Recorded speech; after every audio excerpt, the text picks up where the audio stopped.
Good morning વિદ્યાર્થી મિત્રો. હવે આજે આપણે ભણવાના છે પ્રવાહ વિદ્યુત ચેપ્ટર નંબર 3 જે ટોટલ 9 માર્ક્સ નું રહેશે. એમાંથી તમારે 4 MCQ આવશે, એક 2 માર્ક્સ નો આવશે અને એક 3 માર્ક્સ નો આવશે. પરંતુ પાછલા 2 વર્ષથી તમારી પેપર સ્ટાઇલ થોડી ચેન્જ થઈ છે. અમુક વખતે 4 માર્ક્સ નો પણ આવી શકે છે અને આ વખતે ક્વેશ્ચનની સંખ્યા પાર્ટ ડી માં વધારે છે. એટલા માટે એક પોસિબિલિટી છે કે 4 માર્ક્સમાં પણ આવી શકે છે, 2 માં પણ આવી શકે છે, 3 માં પણ આવી શકે છે અને MCQ 4 આવે છે. ચેપ્ટર એકંદરે વધારે સહેલું છે પણ તમને કન્સેપ્ટ પર વધારે ધ્યાન આપવું પડશે, ફોર્મ્યુલા પર ધ્યાન આપવું પડશે. અધરવાઇઝ ચેપ્ટર થ્રુ ટેકનિક પણ રિપીટ થતું હોય છે. તો વિદ્યાર્થી મિત્રો આપણે શરૂઆત કરીએ છીએ વિદ્યુત પ્રવાહ, કરંટ, ઇલેક્ટ્રિસિટી. ઓકે, તો સૌથી પહેલા હું તમને કન્સેપ્ટ આપવામાં આવે છે વિદ્યુત પ્રવાહ કોને કહેવાય, કરંટ કોને કહેવાય. તો વિદ્યુત પ્રવાહની વિદ્યાર્થી મિત્રો વાત કરીએ તો એમ સમજો કે વિદ્યુત પ્રવાહ જે છે ને I વડે દર્શાવવામાં આવે છે. I તો I જે છે એ કોના બરાબર હોય તો q ના છેદમાં t. હવે જો ફોર એક્ઝામ્પલ તમને સમજાવવાનું, તમારી પાસે એક વાહક છે, આ વાહક. તો વાહકના અંદર એકમ સમયમાં કોઈ સમયગાળામાં આ વાહકમાંથી વિદ્યુતનો જથ્થો પસાર થાય છે. આ આટલું ક્ષેત્રફળ તો તમને ખબર જ છે. તો એકમ સમયમાં આ જે વાહક છે એમાં વિદ્યુતનો જથ્થો જે પસાર થાય છે એને જ કહેવામાં આવે છે વિદ્યુત પ્રવાહ. તો I q ના છેદમાં t. q અહીંયા શું છે? વિદ્યુતભાર છે. t શું છે? સમયગાળો છે. તો એકમ સમયમાં વાહકના આડછેદમાંથી પસાર થતો વિદ્યુતભારનો કુલ જથ્થો જેને કહેવામાં આવે છે વિદ્યુત પ્રવાહ. વિદ્યુત પ્રવાહ જે છે એટલા માટે આ રીતે દર્શાવવામાં આવે છે કે શરૂઆતમાં જે છે એને ઇન્ટેન્સિટી પણ કહેવામાં આવતું હતું. ઇન્ટેન્સિટીના લીધે એને આ રીતે દર્શાવવામાં આવે છે કે અમુક વખતે એમ તમને એક લોજિકલ ક્વેશ્ચન પૂછી શકે છે કે વિદ્યુત પ્રવાહ એટલે કરંટ ઇલેક્ટ્રિસિટી છે. ઓકે, તો કરંટ ઇલેક્ટ્રિસિટી માટે C વડે દર્શાવવામાં આવે તો અહીંયા I કેમ છે તો એ ઇન્ટેન્સિટી માટે છે વિદ્યાર્થી મિત્રો. તો I q ના છેદમાં t. હવે આપણે એકમની વાત કરીએ. q શું છે? વિદ્યુતભાર નો એકમ કુલમ. t શું છે? સમયગાળો તેનો એકમ સેકન્ડ. આ જે આખી જે ટર્મ આવે, આ આખી જે ટર્મ એ એમ્પિયર નામના સાયન્ટિસ્ટે શોધ્યું છે એટલે એનો એકમ શું આવશે? એમ્પિયર. તો આ આવશે I q ના છેદમાં t. હવે વિદ્યાર્થી મિત્રો વાત કરીશું તાત્ક્ષણિક પ્રવાહ કોને કહેવામાં આવે છે. તાત્ક્ષણિક પ્રવાહ તમે ધોરણ 11 માં ભણી ગયા છો. તો R q ની જગ્યાએ હું અહીંયા લખીશ dq, t ની જગ્યાએ અહીંયા લખીશ dt. બસ આને જ કહેવામાં આવે છે તાત્ક્ષણિક પ્રવાહ કહેવામાં આવે છે. અને સરેરાશ પ્રવાહ કોને કહેવામાં આવે તો સરેરાશ પ્રવાહને કંઈક આ વડે દર્શાવવામાં આવે છે. સરેરાશ પ્રવાહ એટલે ડેલ્ટા q ના છેદમાં ડેલ્ટા t. ઓકે, તો આ q ના છેદમાં t આવશે. તો વિદ્યાર્થી મિત્રો ફરી એક વખત વિદ્યુત પ્રવાહ કોને કહેવાય આ જે કન્સેપ્ટ છે એને શું કહેવામાં આવે છે? વિદ્યુત પ્રવાહની વ્યાખ્યા. તો વિદ્યુત પ્રવાહ કોને કહેવામાં આવે છે? વિદ્યુત પ્રવાહને I વડે દર્શાવવામાં આવે છે. વિદ્યુત પ્રવાહ કઈ રાશિ છે? વિદ્યુત પ્રવાહ એ અદિશ રાશિ છે. આમ ખરેખર જોવા જઈએ એક સદિશ રાશિ હોય, એક અદિશ રાશિ હોય અને એક ટેન્સર રાશિ હોય. TENSOR tensor. આમ જોવા જઈએ તો ટેન્સર રાશિ છે પરંતુ તમારા સિલેબસની બહાર છે એટલા માટે આપણે એને અદિશ તરીકે ધારણ કરીશું. તો તમને પૂછવામાં આવે વિદ્યુત પ્રવાહ કઈ રાશિ છે તો તમને ત્યાં ટીક કરવાનું રહેશે અદિશ. ઓકે, તો વિદ્યુત પ્રવાહની આપણે અહીંયા વાત કરી છે.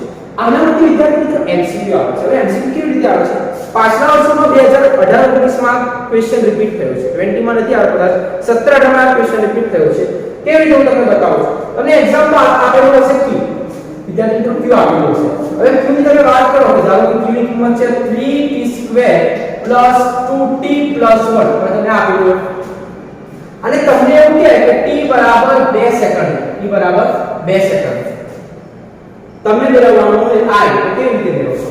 ફરી એકવાર ક્વેશ્ચનને સમજવાનો ટ્રાય કરો. તમને Q આપેલો હોય t બરાબર 2 સેકન્ડ છે અને I શોધવાનો છે. તો વિદ્યાર્થી મિત્રો વિદ્યુત પ્રવાહની વ્યાખ્યા તમને ખબર જ છે કઈ છે? I dq ના છેદમાં dt. તો d ના છેદમાં dt એમ યાદ રહેશે. q ની કિંમત કઈ છે? અરે તો q ની કિંમત લખીશું 3t² + 2t + 1. આને અંદર p નાખો. ઓકે, તો અંદર મૂકવામાં આવે તો આપણને કેટલું લખાશે વિદ્યાર્થી મિત્રો? જો આ 3 છે કોમન આવશે તો dt² ના છેદમાં dt પ્લસ આને પાછળ અંદર મૂકો તો 2dt ના છેદમાં dt પ્લસ d ના છેદમાં dt * અહીંયા કેટલા છે? 1 છે તો અહીંયા 1 લખીશું. હવે તમને એટલું ખબર છે કે આનું વિકલન કરવાનું છે. વિકલન કરવાનું હોય તો 2 જે આગળ આવશે તો 3 કેટલા લખાશે? 6. t માં એક શું થાય? ઘટાડો થયો તો 11 માં ભણી ગયા છો તો 2 માંથી 1 જતો અહીંયા 1 બાકી રહેશે પ્લસ 2 dt dt શું થાય? એ તો 1 થશે.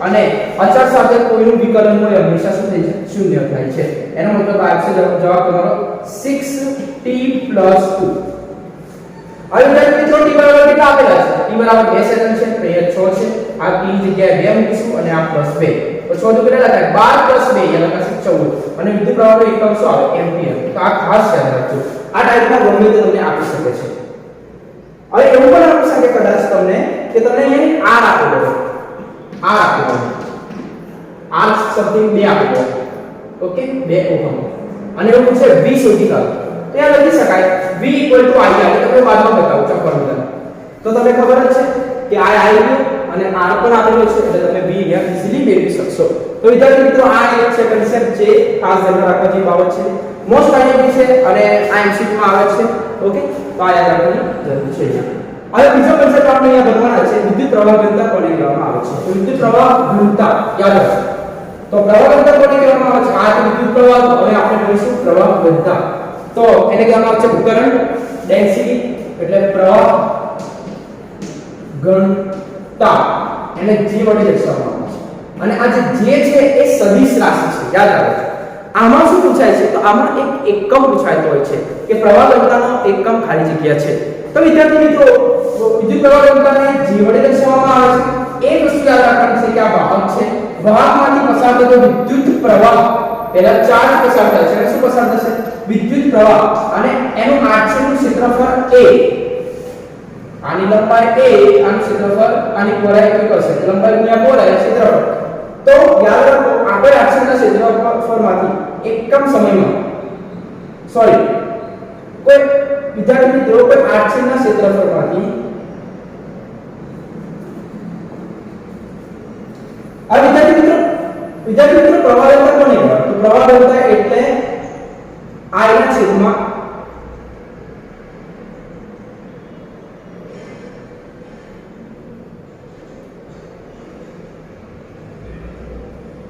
વિદ્યાર્થી મિત્રો પ્રવાહ ઘનતા કોને કહેવાય તો પ્રવાહ ઘનતા એટલે a કોઈ આંતરિક સપાટીમાંથી લંબરૂપે પસાર થતો વિદ્યુત પ્રવાહ એને કહેવામાં આવે છે જે એ કઈ રાશિ છે તો જે એ વિદ્યાર્થી મિત્રો સદિશ રાશિ આવશે તમે આ રીતે એવું હોય તો યાર સામે જશે તો યાર લખી શકો છો જે a = એ લખાશે i ઓકે તો એકમ શું આવી શકે છે એ આપણે જોઈ લઈએ તો એકમની જ્યારે વાત કરીએ વિદ્યાર્થી મિત્રો i શું છે વિદ્યુત પ્રવાહનો એકમ એમ્પિયર a શું છે ક્ષેત્રફળનો એકમ લંબાઈ ગુણ્યા પહોળાઈ એટલે લંબાઈનો એકમ મીટર પહોળાઈનો એકમ મીટર તો લંબાઈ ગુણ્યા પહોળાઈ મીટર સ્ક્વેર તો આગળ પૂછાતો છે તો આ ખાસ યાદ રાખવાની બાબત છે વિદ્યાર્થી મિત્રો પ્રવાહ ઘનતા કઈ રાશિ છે સદિશ રાશિ છે તેનો એકમ શું છે એના છેદમાં m2 ઘણી વખત ડાયરેક્ટ જે આપેલો હોય છે i શોધવાનું હોય છે ઘણી વખત i અને a આપેલો હોય છે જે શોધવાનું હોય છે તો આ તમને MCQ કેવી રીતે સોલ્વ કરવા એ ટેકનિક આવડવી જોઈએ એના પછી જે છે ઓહમનો નિયમ આવશે તો ઓહમનો નિયમ શું છે વિદ્યાર્થી મિત્રો અહીંયા આપણે એ ભણીશું તમે ઓલરેડી ધોરણ 10 માં ભણી ગયા છો તો ઓહમનો નિયમ હું એને કેવી રીતે ચલાવવા નથી માંગતો કે આપણે MCQ ની તૈયારી કરી રહ્યા છે તો ઓહમનો નિયમ જ્યારે વાત કરીએ તો વિદ્યાર્થી મિત્રો તમને ખબર જ છે કોઈ ભૌતિક પરિસ્થિતિમાં વિદ્યુત પ્રવાહ પસાર કરવામાં આવે તો વિદ્યુત સ્થિતિમાનના સમપ્રમાણમાં હોય છે એટલે આપણે અહીંયા લખીશું v = IR તો v શું છે વિદ્યુત સ્થિતિમાન i શું છે વિદ્યુત પ્રવાહ r શું છે અવરોધ રેઝિસ્ટન્સ હવે આપણે મેં શોધવાનું છે r તો r = v તો અહીંયા જતો અને i કઈ આવશે નીચે આવશે તો v ના છેદમાં i ઓકે તો તમે એકમ લખી શકો છો v શું છે એ આવશે વોલ્ટ i શું છે એ આવશે એમ્પિયર તો આ જે આવશે તમારો એ અવરોધ r છે અને આ આખાને જ કહેવામાં આવે છે ઓહમ આ ટાઈપનો એક સિમ્બોલ આવશે એટલે ઇઝ કોલ્ડ ઓહમ ઓકે તો વિદ્યાર્થી મિત્રો ઓહમનો નિયમ શું આવશે v = IR v ના છેદમાં i લઈએ છો એટલે r આવશે એનો એકમ વોલ્ટના છેદમાં એમ્પિયર અથવા ઓહમ લખાશે તો આ એક તમારે ધ્યાનમાં રાખવા જેવી બાબત છે હવે એવું પૂછે કે અવરોધના વ્યસ્તને શું કહેવામાં આવે છે જો એક્ઝામમાં આ ટાઈપનું પારિમાણિક સૂત્ર આવેલું છે પારિમાણિક સૂત્ર આમાં આવેલું છે કઈ રીતે કે અવરોધની શું છે વિદ્યાર્થી મિત્રો અવરોધ આવે તો અવરોધના વ્યસ્તને શું કહેવામાં આવે છે તો વ્યસ્ત કરવાનો હોય વિદ્યાર્થી મિત્રો r જે છે એનો વ્યસ્ત એમ પૂછે અવરોધના વ્યસ્તને ખાલી જગ્યા કહેવામાં આવે છે તો આપણે અવરોધનો વ્યસ્ત એટલે r નો વ્યસ્ત કરી દઈશું એને કહેવામાં આવે છે વાહકતા શું કહેવામાં આવે છે વાહકતા તો આ ખાસ યાદ રાખવાની બાબત છે હવે આપણે પારિમાણિક સૂત્ર લેવાનું છે r નું ખાસ મોસ્ટ r = v ના છેદમાં i 20 છે વિદ્યાર્થી મિત્રો કાલે ભણ્યા આપણે ચેપ્ટર નંબર 2 માં v = w ના છેદમાં q w શું છે તો કે fd છે q શું છે તો એની જગ્યાએ આપણે ad લખી દઈએ વિદ્યુત ભાર f શું છે f માટે ma લખાય m માટે આપણે ડાયરેક્ટ લખીશું m1 l1 t - 2 ઓકે બરાબર d શું છે લંબાઈ એટલે સ્થાનાંતર છે એટલે આપણે અહીંયા લખીશું l1 અને આ લખાશે ad તો આપણે એવું કરી શકીએ છીએ એટલે જો આ m1 તો અહીંયા પેજ છે l1 અને l1 તો લખાશે l2 t - 2 છે આ t1 ની વર્ગ છે ઉપર જાય તો t - 3 અને a ઉપર જાય તો a - 1 તો આ જે આવશે v ની કિંમત આવશે તો v જગ્યાએ આપણે લખીશું અહીંયા વિદ્યાર્થી મિત્રો આ v છે તો v જગ્યાએ લખીશું m1 l2 t - 3 a - 1 આ શું છે વિદ્યુત પ્રવાહનો એકમ આપણે ભણી ગયા એમ્પિયર એવું લખી શકાય m1 l2 t - 3 a - 1 આ માઈનસ પ્લસ 1 ઉપર જાય તો માઈનસ 1 બે ડાયરેક્ટ લખાશે m1 l2 t - 3 a - 2 તો આ તમારે r નું પારિમાણિક સૂત્ર છે હવે વાહકતાનું પારિમાણિક સૂત્ર શું આવે તમે વ્યસ્ત રીતે થાય m1 છે જગ્યાએ m - લખીશું l2 છે જગ્યાએ n - 2 t - 3 છે જગ્યાએ +3 a - 2 છે તો અહીંયા +2 તો આ જે કહેવાશે ધેટ ઇઝ કોલ્ડ વાહકતા તો એક આ ખાસ યાદ રાખવાની બાબત છે તો પ્રવાહ વિદ્યુતની વાત કરીએ તો પ્રવાહ ઘનતા કોને કહેવાય જે વડે દર્શાવવામાં આવે છે j = i/a એમ્પિયર ના છેદમાં મીટર સ્ક્વેર ઓહમનો નિયમ v = ir એનો એકમ શું આવશે ઓહમ અને આ આવશે વાહકતા અચ્છા બીજો એનો એકમ શું આવી શકે જો એકમ વાહકતાનો એકમ તો વાહકતાનો એક બીજો એકમ આપણે અહીંયા લખવાનો ટ્રાય કરી રહ્યા છે જેનો એકમ આવશે વિદ્યાર્થી મિત્રો r નો એકમ શું લખો r નો એકમ અહીંયા આવશે ઓહમ ઓકે હવે એનો બ્રશ એટલે 1/r નો એકમ શું છે ઓહમ તો એ લખાશે હવે આ વસ્તુ ઉપર જાય તો શું લખાય ઓહમ -1 અને આ જે ટર્મ આવી એને આપણે વ્યસ્ત એટલે આ પ્રમાણે લખીશું આને કહેવામાં આવે છે મોહ દુનિયા કી મોહ માયા તો એક મોહ છે ઓકે તો આને તમે સિમ્પલ મોહ લખી શકો છો તો વિદ્યાર્થી મિત્રો આ એક તમારો કોન્સેપ્ટ છે આમાંથી ઘણી વખત ખાસ એમ છે વાહકતાનું પારિમાણિક સૂત્ર બતાવો અથવા અવરોધના વ્યસ્તને ખાલી જગ્યા કહેવામાં આવે છે તો આ તમને કોન્સેપ્ટ ધ્યાન રાખવાની બાબત છે તો વિદ્યાર્થી મિત્રો આંશિક માટેની તૈયારી કરાવી રહી છું એટલે આ છે ઓહમનો નિયમ છે એના પછી શું આવે છે તમને જો પૂછવામાં આવે એક્ઝામના અંદર કે ઓહમનો જે નિયમ છે એનું સદી સ્વરૂપ કયું આવશે તો એ પણ ખાસ ઇમ્પોર્ટન્ટ બાબત છે ઘણી વખત પૂછાઈ શકે છે અને સદી સ્વરૂપ આપણે મેળવવાનું છે તો સદી સ્વરૂપ મેળવવા માટે હું તમને આખું તારાવતો નથી પરંતુ તમને એક ફોર્મ્યુલા બતાવી દઉં છું એ ફોર્મ્યુલા પર તમે એક્ઝામમાં એટલીસ્ટ લખી શકશો તો જો જે ઓહમનો જે નિયમ છે વિદ્યાર્થી મિત્રો ઓહમનો જે નિયમ છે એનું કયું સ્વરૂપ સદિશ તો સદિશ સ્વરૂપ છે તો તમે લખી શકો છો કે J = સિગ્મા E ખાસ મોસ્ટ એક્ઝામમાં એવું પૂછે છે J = સિગ્મા E ખાલી જગ્યા છે J = સિગ્મા E ખાલી જગ્યા છે અત્યારે જે પ્રિલિમ્સ એક્ઝામ લેવાય એના અંદર આ ક્વેશ્ચન ઘણી જગ્યાએ હતો કે J = સિગ્મા E ખાલી જગ્યા છે તો J = સિગ્મા A ઓહમના નિયમનું સદિશ સ્વરૂપ છે આમાં બીજા પણ ઓપ્શન આપેલા હશે પરંતુ તમે ઓહમના નિયમનું અદિશ પણ નહીં સદિશ સ્વરૂપ છે યાદ રાખવાની બાબત છે ઓકે તો આ હવે આપણે નેક્સ્ટ આના પછી થિયરી આવશે અવરોધકતા કોને કહેવાય અવરોધકતા ઓકે અવરોધકતા જે છે ને ρ વડે દર્શાવવામાં આવે છે અવરોધકતાને ρ વડે દર્શાવવામાં આવે છે તો એવું સમજો કે તમારી પાસે આ એક વાહક છે હવે આ એક બીજો વાહક છે સમજો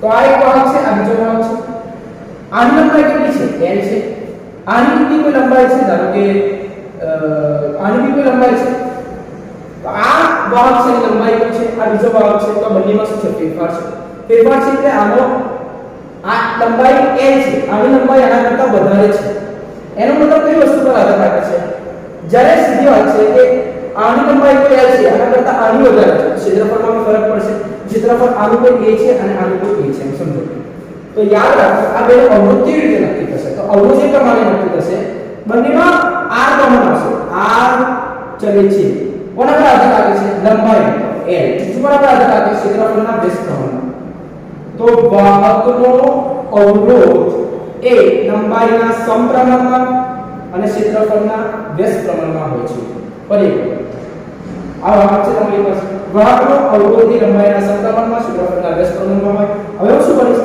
આ ચલિષ્યનું સર્જન શું કરી દઈશ તો અહીંયા લખાશે ρ l ના છેદમાં 1 આ જે ρ જે છે એને જ કહેવામાં આવે છે અવરોધકતા ρ ને શું કહેવામાં આવે છે અવરોધકતા તો આપણી પાસે ફોર્મ્યુલા r ρ l ના છેદમાં 1 હવે તમે ρ ને સૂત્ર કરતા બનાવી શકો છો તો ρ ને સૂત્ર કરતા બનાવો તો r કઈ જાય સામે ત્યાં લખાશે r a ના છેદમાં l કઈ આવે નીચે આ શું છે અત્યારે મને અવરોધ એકમ શું છે ઓહમ એ શું છે ક્ષેત્રફળનો એકમ મીટર સ્ક્વેર લંબાઈનો એકમ મીટર મીટર કેન્સલ અહીંયા લખી શકો છો ઓહમ મીટર તો આ કોનો એકમ છે ρ તો વિદ્યાર્થી મિત્રો આ એક ખાસ બાબત છે જે તમને યાદ રાખવાની જરૂર છે કે ρ આ ઓહમ મીટર આ એમસીક્યુમાં ઘણી વખત એસ સચ ક્વેશ્ચન આવે છે ઓકે તો ઓહમનો નિયમ સદી સ્વરૂપે છે ઇક્વલ ટુ સિમ્બોલ અવરોધકતાનો જ્યારે વાત કરીએ ત્યારે હવે એવું પૂછે કે તાપમાન અને અવરોધ વચ્ચેનો સંબંધ દર્શાવતું સૂત્ર તારો મોસ્ટ ટાઈમ 3 માર્ક્સ માટે ખાસ આઈએમપી જેટલા માટે કેટલા દાખલા પૂછાતા હોય છે ફરી વખત તાપમાન એટલે T અવરોધ એટલે R એના વચ્ચેનો સંબંધ દર્શાવતું સૂત્ર જો તમને તારવવાનું કે અહીંયા એ લખાશે મોસ્ટ આઈએમપી છે અહીંયા હું લખું છું R R0 1 plus alpha t minus t0 આ ફોર્મ્યુલા સમજાવવાનો ટ્રાય કરીશ આ શું છે અવરોધ ફાઇનલ અવરોધ સમજો અંતિમ અવરોધ R0 શું છે પ્રારંભિક અવરોધ 1 પ્લસ આલ્ફા આલ્ફા એ તાપમાન ગુણાંક છે હવે એક્ઝામમાં આ કઈ આપું છે અને એ પૂછી દે કે આલ્ફાનો એકમ કયો યાદ રાખો સેલ્સિયસ યાદ રાખવાની કોઈ જરૂર નથી વિદ્યાર્થીઓ મિત્રો આને અંદર ગુણી નાખો આને અંદર ગુણી નાખો પછી આલ્ફાનું સૂત્ર કરશો બનાવશો એટલે આલ્ફા આપી દેશે ઓકે તો એમાં કઈ યાદ રાખવાની કોઈ જરૂર નથી જો તમે બતાવવાનું ટ્રાય કરું છું કેવી રીતે આવે છે ઓકે એકમ બતાવવાનો ટ્રાય કરું છું જો તો r એઝ ઇટ ઇઝ આ અંદર ગુણો તો r0 પ્લસ અહીંયા લખાશે r0 alpha t minus t0 હવે હું શું કરીશ r ને આમ જ રહેશે r0 ને આ બાજુ લાવો r0 લખાશે તો r0 alpha t minus t0 હવે હું શું કરી દઈશ કે આલ્ફાનું સૂત્ર કરતા બનાવો તો r માઈનસ r0 ના આલ્ફાનું સૂત્ર કરતા r0 તો અહીંયા આવશે આ t minus t0 equal to alpha હવે આ શું છે વિદ્યાર્થીઓ r માઈનસ r0 શું છે r માઈનસ r0 નો એકમ ન બને ને અવરોધનો એકમ શું આવે એનો એકમ આવશે ઓહમ હવે r0 નો એકમ પણ શું આવે ઓહમ અને આ તાપમાનનો તફાવત છે એનો એકમ શું આવે તમને ખબર જ છે સેલ્સિયસ અથવા કેલ્વિન પર લખી શકો હું સેલ્સિયસ લખું તો ઓહમ ઓહમ શું થઈ જાય કેન્સલ તો 1 ના છેદમાં શું છે c 1 ના છેદમાં c એટલે ઉપર જાય તો સેલ્સિયસ ઇક્વલ ટુ આલ્ફા તો તાપમાન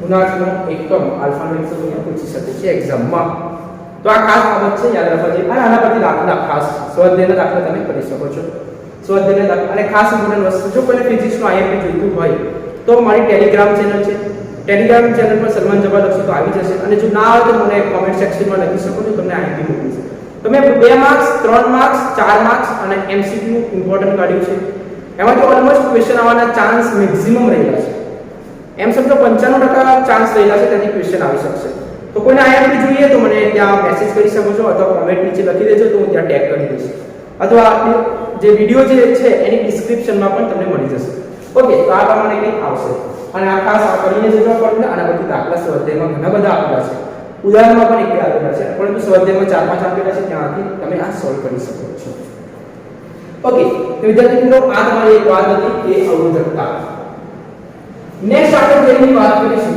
યા હવે આજી વસ્તુ તમે અવરોધકતા જે છે અવરોધકતા એટલે અહીંયા શું આપણે કહીશું રો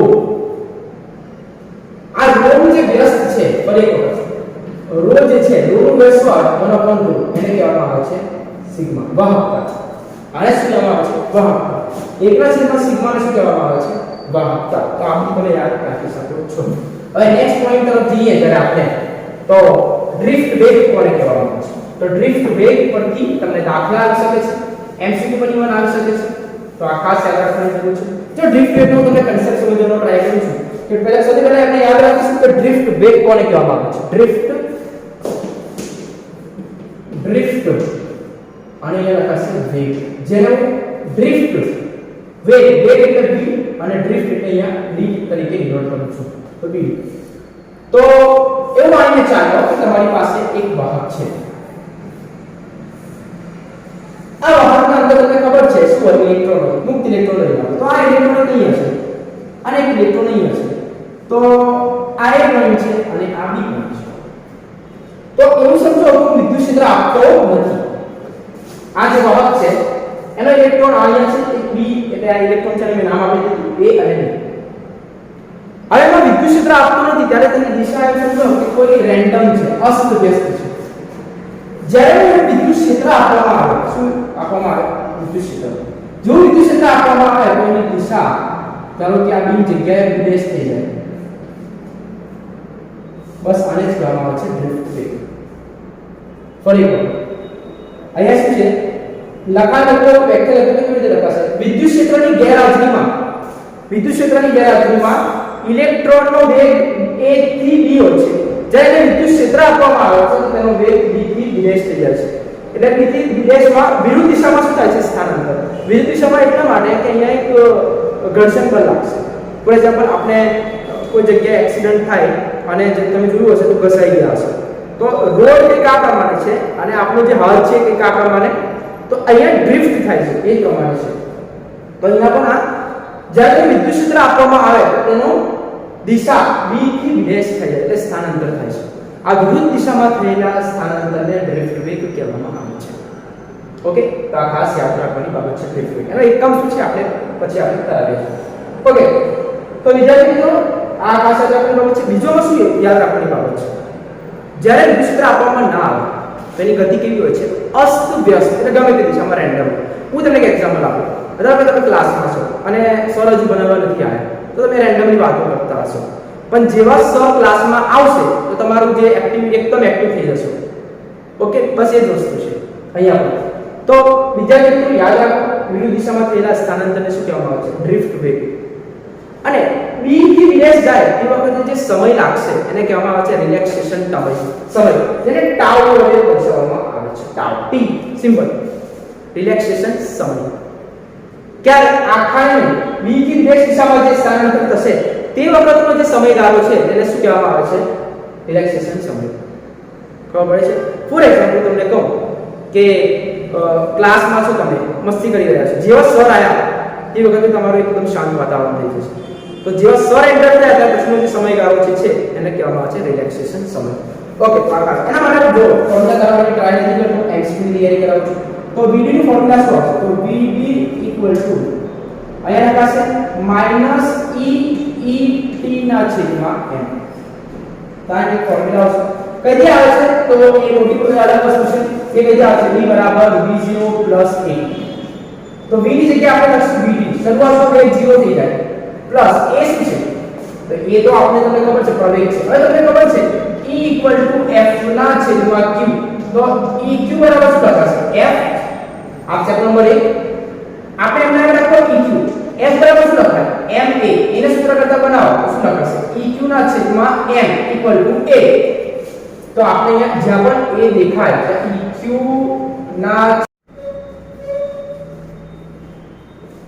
હેલો વિદ્યાર્થી મિત્રો, કોઈ ટેકનિકલ એરરના કારણે વિડિયો કઈ 2-3 વખત કટ થઈ ગયો છે એટલે ફરીથી મને બનાવવું પડ્યું છે, પણ વાંધો નહીં, એ ટોપિક કટ કરવાનો નથી, તમે રેગ્યુલર કન્ટિન્યુ ચાલુ જ રાખજો. વિદ્યાર્થી મિત્રો હવે એવું છે ડ્રિફ્ટ વેગ પરથી, વિદ્યાર્થી મિત્રો જો એવું પૂછે ડ્રિફ્ટ વેગ પછી કે વિદ્યુત પ્રવાહ ઘનતા J અને ડ્રિફ્ટ વેગ v ની વચ્ચેનો સંબંધ દર્શાવતો સૂત્ર તારો, તો અહીંયા તમને લખવાનું છે J = mv.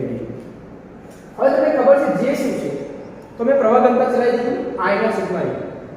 તો I/σ લખશું તો અહીંયા લખાશે NAVD. હવે a સામે જાય તો શું લખાશે? NEVD અને આ a સામે જશે. જો હવે તમને વિદ્યાર્થી મિત્રો એવું પૂછવામાં આવે કે J અને VD ની મદદથી વાહકતાનું સૂત્ર તારો, તો વાહકતાનું સૂત્ર તારવવા માટે તમને અહીંયા લખવાનું રહેશે અને આ જે ક્વેશ્ચન છે વિદ્યાર્થી મિત્રો તે તમને જે બોર્ડ દ્વારા પ્રશ્નપત્ર આપવામાં આવ્યું છે નમૂનાનું પ્રશ્નપત્ર એમાં ક્વેશ્ચન છે અને તે પણ 4 માર્ક્સનો છે. એનો એ પ્રૂફ છે કે આમાંથી 4 માર્ક્સનો આવી શકે છે. 4 માર્ક્સનો શેમાંથી આવી શકે છે? એક તો કિર્ચોફનો જે 3 થી 4 દાખલા છે એને સારી રીતે કરવા.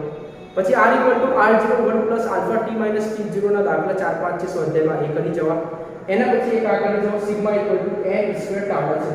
m. આ તો શું છે વાહકતા છે. પરંતુ એવું પૂછે કે g અને bd ની મદદથી અવરોધકતા સાથે શું સંબંધ છે? તો તમને ખબર છે અત્યારે મેં બતાવ્યું 1/σ = ρ. તો આને શું કરી દેવાનું? વ્યસ્ત કરી દેવાનું. m ઉપર જશે અને આ જે ટર્મ છે એ નીચે આવશે.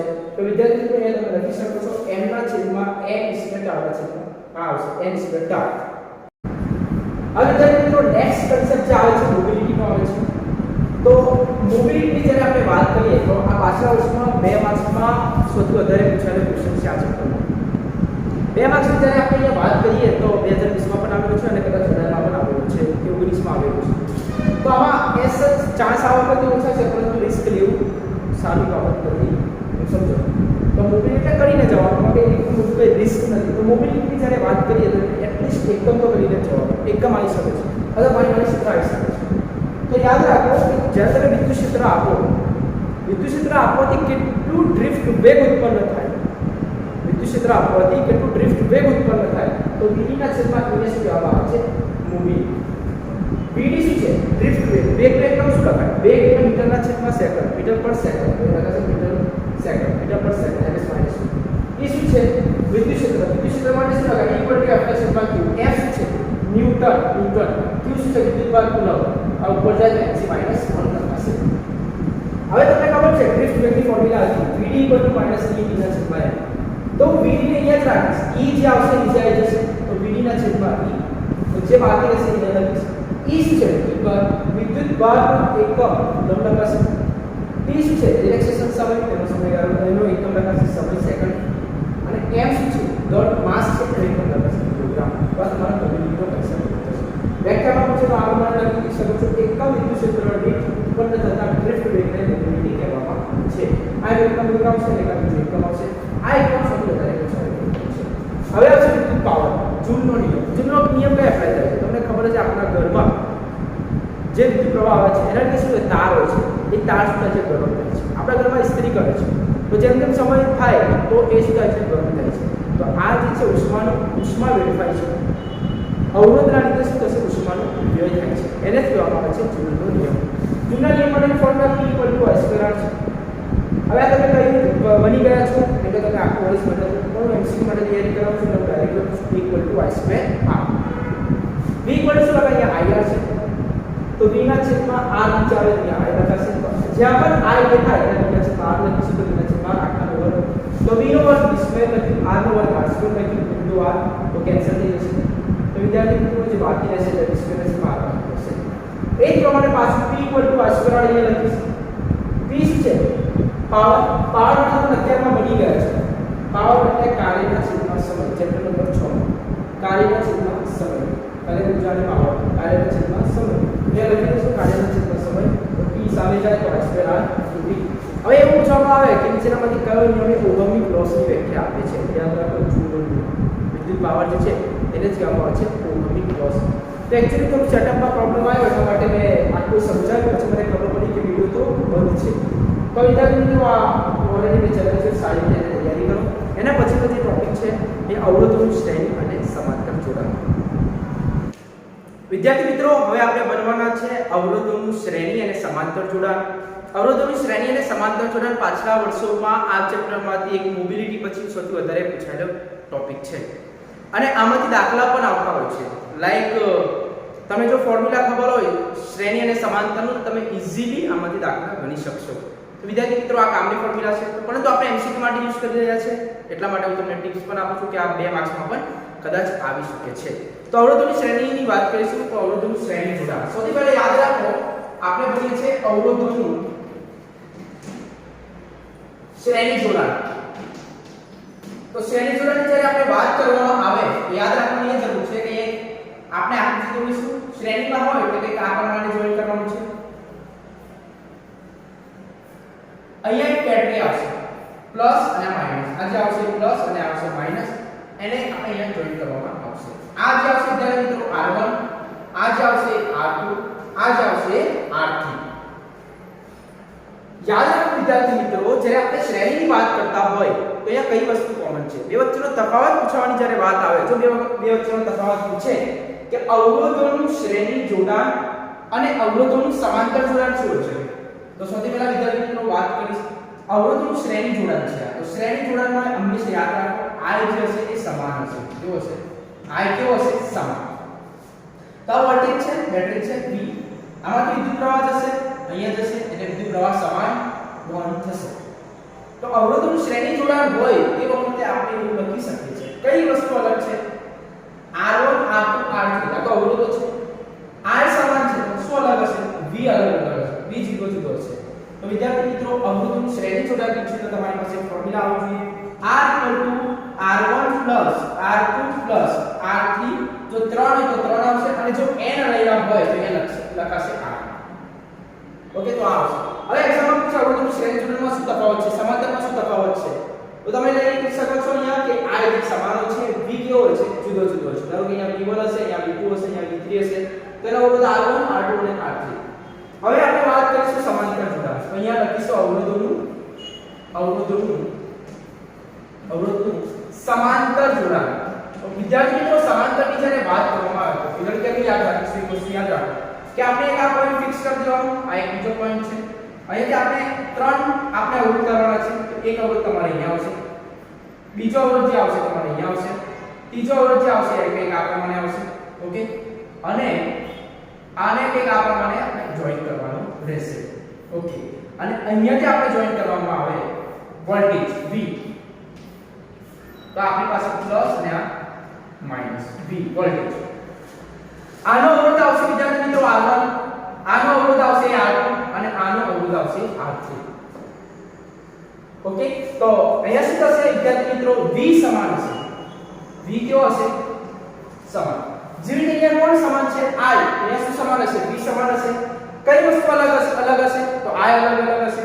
I અલગ હશે એનો મતલબ જે ફોર્મ્યુલા બનશે તો તમે લખી શકો છો. આ MCQ ની તૈયારી છે, હું ડાયરેક્ટ લખું છું. અવરોધનું સમાંતર જોડાણ પૂછે તો એની ફોર્મ્યુલા કંઈક આ પ્રમાણે બનશે: 1/r = 1/r1 +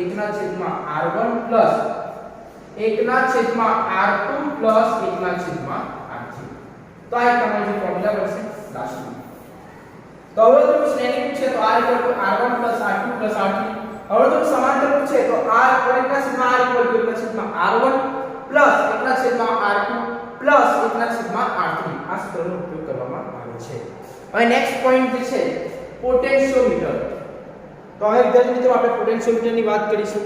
પોટેન્શિયોમીટરની જ્યારે વાત કરવામાં આવે તો તમને એક કન્સેપ્ટ આપવામાં આવ્યો છે પોટેન્શિયોમીટર. આ જે છે એ છેલ્લો ટોપિક છે પોટેન્શિયોમીટર. અચ્છા વિદ્યાર્થી મિત્રો, પોટેન્શિયોમીટરની જ્યારે આપણે વાત કરીએ તો એક વસ્તુ ખાસ યાદ રાખવાની જરૂર છે. V = E - IR. એની આ એક ફોર્મ્યુલા યુઝ થશે. હું તમને આકૃતિ કરવા નથી માંગતો કેમ કે આપણે MCQ ની તૈયારી કરી રહ્યા છીએ. V = E - IR. જો વિદ્યાર્થી મિત્રો I = 0 લેવામાં આવે, જો I = 0 લેવામાં આવે તો શું થશે? V = E0 * R. તો તમને ખબર જ છે 0 નો ગમે તે સાથે ગુણાકાર કરો એટલે 0 જ આવે. તો V = E એટલે ડાયરેક્ટ EMF નું માપન કરશે. આ જ વસ્તુ જે છે એ EMF નું માપન કરશે. પરંતુ જો I 0 ના હોય તો I ≠ 0, જો I 0 ના હોય તો એ તમારી પાસે પોટેન્શિયોમીટર નું માપન કરશે. એટલે આ યાદ V = E - IR. ઓકે, તો વોલ્ટમીટર નું માપન ક્યારે કરે, EMF નું માપન ક્યારે કરે એ તમને આવડવું જોઈએ. ઓકે, તો અહીંયા યાદ રાખવાનું છે V = E - IR. તો V એ શું છે? વોલ્ટેજ છે, E શું છે? EMF છે, I શું છે? પ્રવાહ છે, અને આ R યાદ રાખવાનું છે ખાસ. એને કહેવામાં આવે છે આંતરિક અવરોધ. સર્કિટ હોય કોઈ બી સર્કિટ હોય એનો આંતરિક અવરોધ. આંતરિક અવરોધ જે અંદરનો જે અવરોધ હોય એની વાત કરવામાં આવે. V1 આપેલો હશે અથવા એ શોધવાનું હોય તો આથી ઘણી વખત ફોર્મ્યુલા કામની છે, પૂછાતું હોય છે. ફોર એક્ઝામ્પલ V આપેલા હશે, E આપેલા હોય, I આપેલા હોય, R શોધવાનું. તો આ ટાઈપના ક્વેશ્ચન વિદ્યાર્થી મિત્રો પૂછાતા હોય છે. હવે એવું પૂછે કે પોટેન્શિયોમીટરનો સિદ્ધાંત શું છે? તો પોટેન્શિયોમીટરનો જે સિદ્ધાંત જે આવશે વિદ્યાર્થી મિત્રો આપણે હવે ભણવા જઈ રહ્યા છીએ. તો પોટેન્શિયોમીટરનો જે સિદ્ધાંત આવશે એ કંઈક આ પ્રમાણે છે.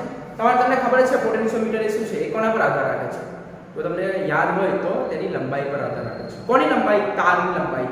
પોટેન્શિયોમીટરનો જે એક્સપેરિમેન્ટ છે તમે ઓલરેડી કરેલો છે, એના જે શરૂઆતમાં 4-5 એક્સપેરિમેન્ટ આપેલા છે, આ વર્ષે તો 4 એક્સપેરિમેન્ટ છે.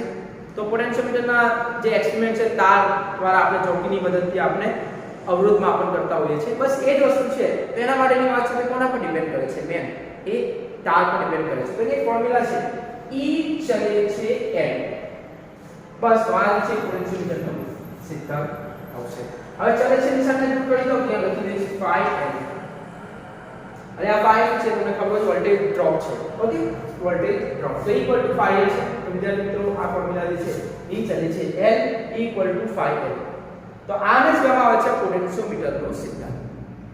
તો પોટેન્શિયોમીટરની જ્યારે વાત કરવામાં આવે તો કંઈક આ પ્રમાણે તમારે કન્સેપ્ટ ધ્યાન રાખવાનો છે. જે નેક્સ્ટ આપણે વિદ્યાર્થી મિત્રો વાત કરીશું, આ હતો પોટેન્શિયોમીટરનો બેઝિક સિદ્ધાંત હતો. એની બે એપ્લિકેશન છે. એના પહેલા હું તમને વિસ્ટન બ્રિજ વિશે સમજાવવા માંગુ છું અને મીટર બ્રિજ શું છે, તો એ બે વિશે હું તમને સમજાવવા માંગુ છું. સૌથી પહેલા આપણે વાત કરીશું વિસ્ટન બ્રિજ. તો વિસ્ટન બ્રિજની વાત કરીએ તો એક વસ્તુ યાદ રાખો કે વિસ્ટન બ્રિજ ક્યારે યુઝ થઈ શકે. તો વિસ્ટન બ્રિજ એકચ્યુઅલી ચાર્લ્સ નામના સાયન્ટિસ્ટે શોધેલું છે. ઓકે, તો વિસ્ટન બ્રિજ અહીંયા હું લખું છું વિસ્ટન બ્રિજ. યાદ રાખો વિસ્ટન બ્રિજ જ્યારે આપણે કન્સેપ્ટ આપણે સમજવાનો ટ્રાય કરીશું તો યાદ રાખો વિસ્ટન બ્રિજ ચાર્લ્સ નામના સાયન્ટિસ્ટે શોધેલો છે. વિસ્ટન બ્રિજનો ઉપયોગ કઈ થાય? ખાસ સાયન્ટિફિકમાં આવી શકે છે. વિસ્ટન બ્રિજનો ઉપયોગ અજ્ઞાત અવરોધ શોધવા માટે થાય છે. અજ્ઞાત અવરોધ તમને ખબર એ કોઈ જ્ઞાત અને કોઈ અજ્ઞાત. જ્ઞાત અવરોધ એટલે તમને 3 અવરોધો આપેલા હોય અને એક અવરોધ આપેલો નથી. તો આ 3 અવરોધની મદદથી એક અવરોધ શોધવાનો છે. ગેલ્વેનોમીટરનો એ ઉપયોગ કરવાનો છે. ગેલ્વેનોમીટરનો ઉપયોગ કેવી રીતે કરવાનો છે કે Ig ગેલ્વેનોમીટરમાં વહેતો પ્રવાહ શું હોય? Ig. તો Ig 0 થાય. વિદ્યાર્થી મિત્રો Ig 0 થાય એટલે એને કહેવામાં આવે છે સમતોલન સ્થિતિ. એટલે જે સર્કિટનો જે પ્રવાહ છે એ 0 થઈ જાય, Ig એટલે 0 થાય. જ્યારે Ig 0 કેવી રીતે કરવામાં આવે છે? જોકીની મદદથી. તો જોકીની મદદથી Ig 0 કરો તો જે સર્કિટ જે છે એ સમતોલન સ્થિતિમાં આવી જશે. તો સમતોલન સ્થિતિમાં આવી જશે તે વખતે આપણે અવરોધ ફાઇન્ડ કરવાનો છે. તો જ્ઞાત અને અજ્ઞાત વચ્ચેનો ફરક ખબર પડી ગઈ. વિસ્ટન બ્રિજનો ઉપયોગ કઈ થાય છે? તો કે અજ્ઞાત અવરોધ શોધવા માટે. કયો અજ્ઞાત અવરોધ શોધવા માટે. તો આ ખાસ યાદ રાખવાની જરૂર છે કે અજ્ઞાત અવરોધ શોધવા માટે વિસ્ટન બ્રિજનો ઉપયોગ થાય છે. Ig હવે એક્ઝામ્પલ પૂછેલું હોય કે Ig 0 એ કઈ કન્ડિશન કહેવામાં આવે છે? કઈ શરત કહેવામાં આવે? તો જ્યારે સર્કિટ વિસ્ટન બ્રિજની જે સર્કિટ છે એ સમતોલન સ્થિતિમાં હોય ત્યારે આપણે અહીંયા વાત કરવામાં આવે છે. તો Ig 0. તો અહીંયા એક્ચ્યુઅલી આ જે વિસ્ટન બ્રિજનો જે એક્સપેરિમેન્ટ છે એમાં 4 અવરોધો આપેલા છે R1 R2 R3 R4. ગમે તે એક અવરોધ શોધવાનો છે એટલે R3 given છે. R3 આપણે ગયો R1 R2 અને R3 આપણે જાણીએ છીએ. એક અવરોધ જાણતા નથી. તો વાત એ છે તો આમાં ખાસ ફોર્મ્યુલા યાદ રાખવાનો છે. R2 ના છેદમાં R1 R4 ના છેદમાં R3. તો આ ફોર્મ્યુલાની મદદથી આપણે ફોર્મ્યુલા બે. ફોર એક્ઝામ્પલ તમને એવું કે R4 શોધો તો R4 ને સૂત્ર કરતા બનાવો, R3 સામે જાય, R2 R1 અને R3 આપેલા હશે એટલે તમારા ફોર્મ્યુલા કમ્પ્લીટ ક્લિયર થઈ જશે. તો આ જે હતું એ વિસ્ટન બ્રિજ છે. આનાથી વધારે કે લાઈન ના શકે. અચ્છા, વિસ્ટન બ્રિજ 2 માર્ક્સમાં આવી શકે છે. બાકી MCQ ની વાત કરીએ છે તો અજ્ઞાત અવરોધ શોધવા માટે I 0 અને આ ફોર્મ્યુલા એપ્લાય કરો. જે શોધવાનું હોય એને સૂત્ર કરતા બનાવવાનો એટલે તમારો જવાબ આવી જશે. Okay, then next meter bridge કોને કહેવામાં આવે છે? Metre bridge. મીટર બ્રિજમાં ઘણી વખતે ડાયરેક્ટ MCQ આવતો હોય છે. મતલબ એ તમને હું પહેલા સમજાવવા માંગુ છું. તો મીટર બ્રિજમાં એક વસ્તુ યાદ રાખવાની છે. ડાયરેક્ટ ફોર્મ્યુલા બતાવું છું. મીટર બ્રિજ જે છે કયા સિદ્ધાંત પર કામ કરે છે એવું પૂછવામાં આવે. યાદ રાખો, મીટર બ્રિજ એ ખાલી જગ્યા સિદ્ધાંત પર કામ કરે છે. તો મીટર બ્રિજ એ વિસ્ટન બ્રિજના સિદ્ધાંત પર કાર્ય કરે છે. તો આ ખાસ એક વસ્તુ યાદ રાખવાની છે. તો મીટર બ્રિજ ડાયરેક્ટ ફોર્મ્યુલા બતાવું છું. ફોર એક્ઝામ્પલ તમે પોટેન્શિયોમીટરનો જે એક્સપેરિમેન્ટ કર્યો છે બસ એના પરથી જ આ એ જ મીટર બ્રિજ છે વિદ્યાર્થી મિત્રો. તેના માટે એક ફોર્મ્યુલા યાદ રાખવાની છે કે x ના છેદમાં y ઇક્વલ ટુ x ના છેદમાં y ઇક્વલ ટુ l છેદમાં 100 માઈનસ l. આ ફોર્મ્યુલા યાદ રાખશો એટલે વિદ્યાર્થીમાં ગમે તેવો દાખલો છે તમને આવડી જશે. x અને y શું છે? અવરોધ છે. યાદ રાખો. અથવા તમે xy ની જગ્યાએ તમે લખી શકો છો r1 ના છેદમાં r2 equal to l1 100 minus l1. આ 100 કેમ લીધું? 100 એટલે આપણે સેન્ટીમીટરમાં 1 મીટરની જે મીટર પટ્ટી લઈએ છીએ.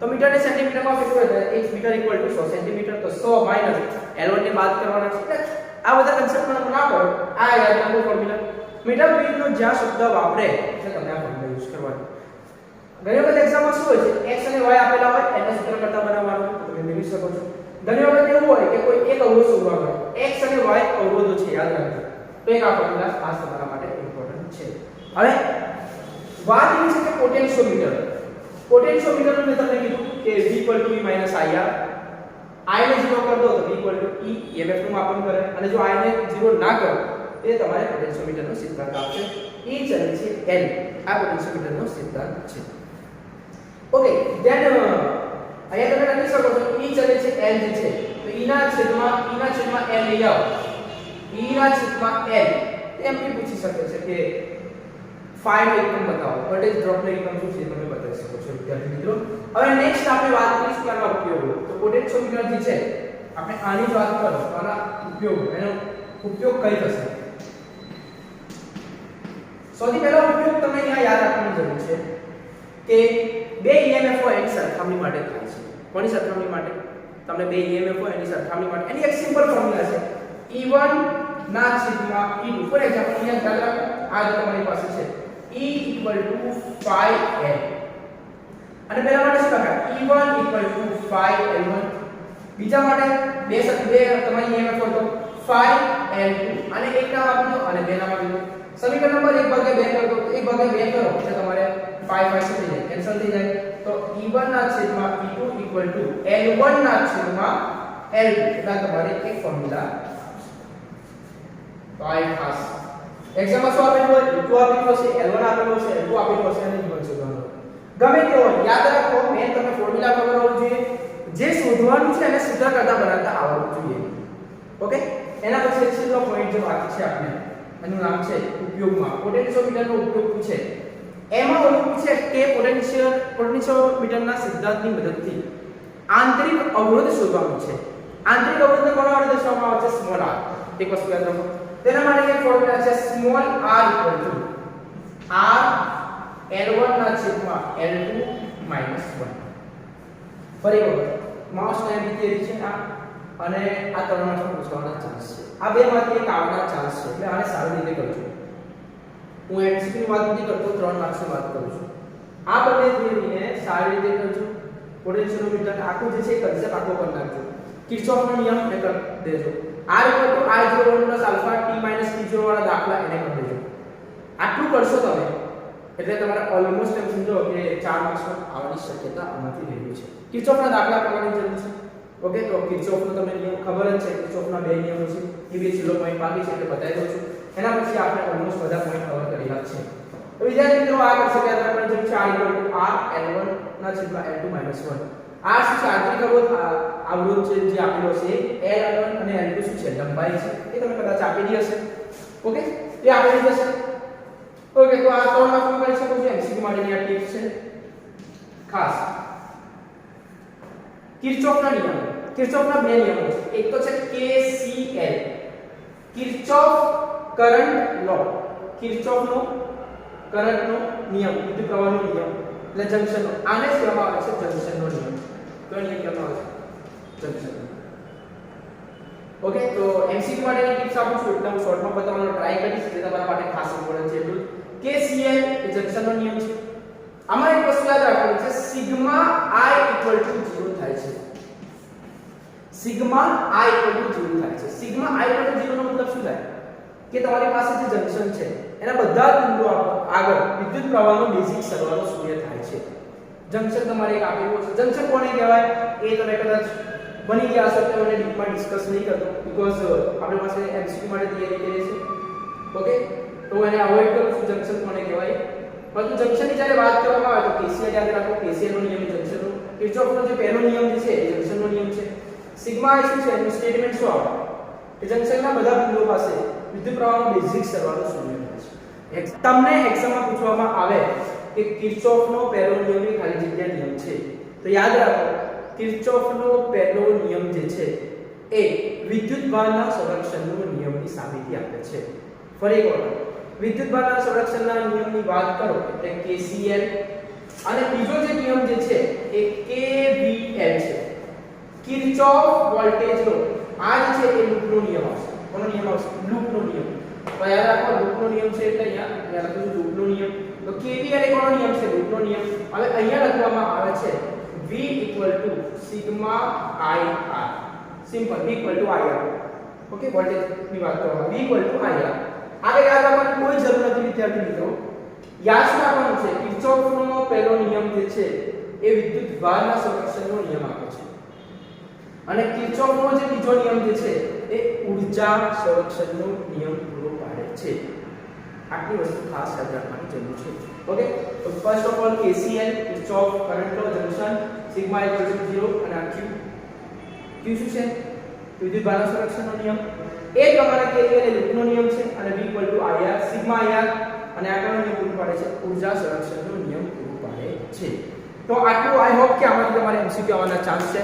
તો વિદ્યાર્થી મિત્રો આપણે 3 ચેપ્ટર પૂરા કરેલા છે. મારા વિડિયોને શેર કરો, સબસ્ક્રાઇબ કરો, લાઈક કરો અને જેટલા લોકોને આ વિડિયોની જરૂર હોય એમને શેર કરવા વિનંતી. તમારા WhatsApp સ્ટેટસ પર, Instagram પર, વોટએવર Facebook યુઝ કરતા હોય ત્યાં એમને શેર કરો જે લોકોને કામ લાગે. એટલીસ્ટ મને એવું લાગે છે કે તમે જો આ બધા વિડિયો જોશો તો અને સારી રીતે જોશો અને નોટ્સ બનાવશો તો 25 થી 30 માર્ક્સ તમારા આવવાના જ છે. એટલા માટે કે 20 માર્ક્સના આપણે માનીને ચાલીએ કે 20 માર્ક્સ જેવું તમારે દાખલા પૂછવાની શક્યતા છે આમાંથી. પરંતુ જો આને કન્સેપ્ટને સારી રીતે સમજશો અને કોઈ પ્રશ્નપત્ર ઉઠાવી લેશો તો તમને 100% દાખલા પણ સોલ્વ કરતા આવડી જશે. તો વિદ્યાર્થી મિત્રો એટલું જ કહેવા માંગુ છું, વિડિયોને શેર કરો અને કઈ વસ્તુમાં ખબર ના પડે તો મને કોમેન્ટમાં લખી શકો છો. અને બીજી એક વસ્તુ એ છે કે આને ડેલી રિવિઝન કરતા જો તમે એક ટાર્ગેટ રાખો વિદ્યાર્થી મિત્રો કે 2 માર્ક્સના ક્વેશ્ચન મેં ટેલિગ્રામની મારી ચેનલ છે સલમાન જવાબ, ત્યાંથી તમે 2, 3 અને 4 માર્ક્સના ક્વેશ્ચન છે ઇમ્પોર્ટન્ટ ક્વેશ્ચન કાઢેલા છે એને તમે ડાઉનલોડ કરી અને પ્રિન્ટ કરાવી તો 2 માર્ક્સના, 3 માર્ક્સના, 4 માર્ક્સના જે ક્વેશ્ચન છે એને રોજ 10 ક્વેશ્ચન કરો અને રોજ એક વિડિયો જોઈને એની નોટ્સ બનાવો એટલે તમારા ફિઝિક્સમાં 100% સારા માર્ક્સ આવવાની શક્યતા રહેલી છે.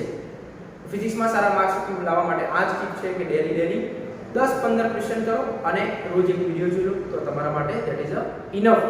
તો અહીંયા આપણે નેક્સ્ટ હવે કાલે જે આવશે ચોથું ચેપ્ટર આવશે, આજે ત્રીજું ચેપ્ટર તમારે YouTube ની ચેનલ પર અપલોડ કરવામાં આવશે. Thank you so much.